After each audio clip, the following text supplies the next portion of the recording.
Oh, okay.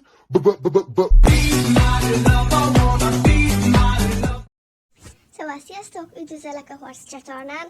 Igen, megint ordítom a hangomat, mert még nem mutathatom meg, de nyugi srácok, előbb vagy utóbb meg fogom mutatni. De ez a videó most nem erről fog szólni, hanem arról, hogy elmesélem az én para sztoriaimat. Let's go! Ugye én eddig nem annyira hittem ezekben a szellemes dolgokban, de amikor már megtörténtek, akkor már elkezdtem csodálkozni, hogy hát tényleg léteznek szellemek. Próbálok hangosabban beszélni, hogy halljátok is, na mindegy. Szóval 2 történetet is el fogok nektek mesélni, úgyhogy nem tudom, kit érdekel és kit nem.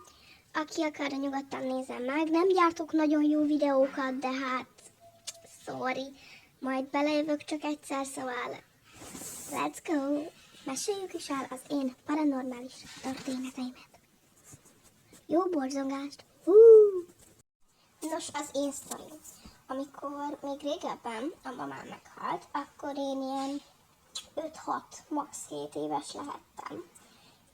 És én őt nagyon szerettem, de mindegy, nem is erről van szó. Szóval meghalt. És miután meghalt, furcsa dolgok kezdtek történni a házban. Ha lepakoltunk egy cuccot, máshol volt, mindegy. Szóval az első történet az arról fog szólni, hogy még volt egy kiskutyánk, akit úgy hívták, hogy Molly, és ő még itt bent volt. Egyszer elkezdett ugatni a szekrényhez. Majd amikor bementünk, még jobban ugatott, és már nyisített is, és a szekrény fele nézett. Nagyon megijedtünk, ezért kivittük a kutyát. De még mindig nyisített és ugatott is, és olyan érzés volt, mintha lett volna bent valaki, és nem lettünk volna egyedül. De másnap már erről elkezdtünk beszélni, és megint olyan fura érzésünk volt, és mindenki úgy érezte, mintha nagyon hideg lett volna, de tél volt, és minden ablakba volt csukva, és fűtés is volt. És mindenkinek olyan érzése lett volna, mintha átment volna rajta egy szellem. Na hát, én egyből itt bepostam. Na de ez a történet ennyi is volt, következzen a második történet. Nos, a következő történet a másik nagymamámról fog szólni, ugyanis mindig lejártunk hozzá vidékre nyaralni. Tudhatném, hogy nagyon szerettünk nála lenni, de egy dolog volt a baj, amiért nem szerettünk annyira nála lenni néha, mivel az ő háza egy temetőre épült. Még régebben volt ott egy kisebb temető, és miután a temetőt lebontották, elkezdtek építkezni oda házakat. Az ingatlanon, a temetőn volt 3 ház. Úgyhogy így kb.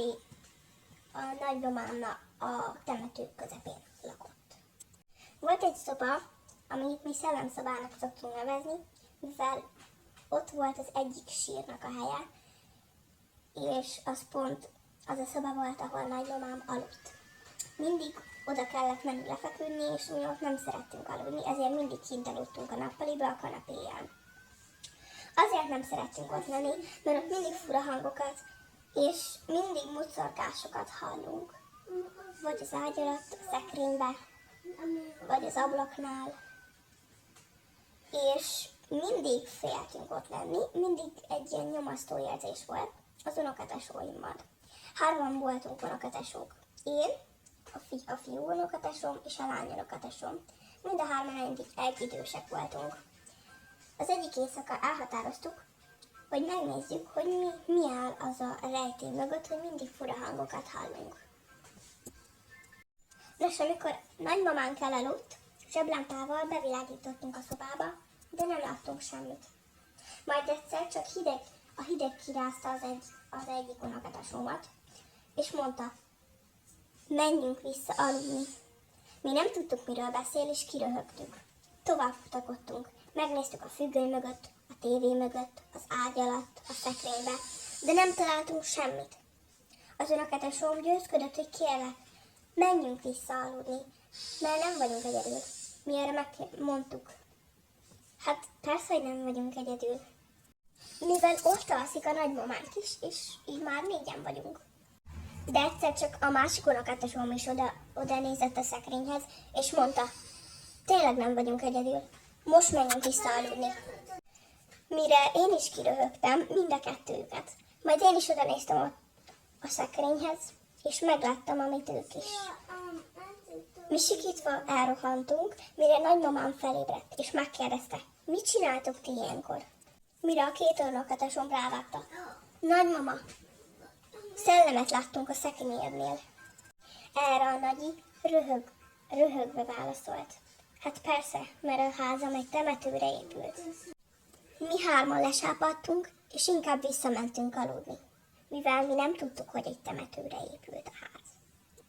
Másnap a nagyi szólt a szüleinknek, hogy jöjjenek értünk, mivel mi haza akartunk menni, és egy percet sem akartunk ebben a házban eltölteni, mire megtudtuk, hogy ez egy temetőre épült.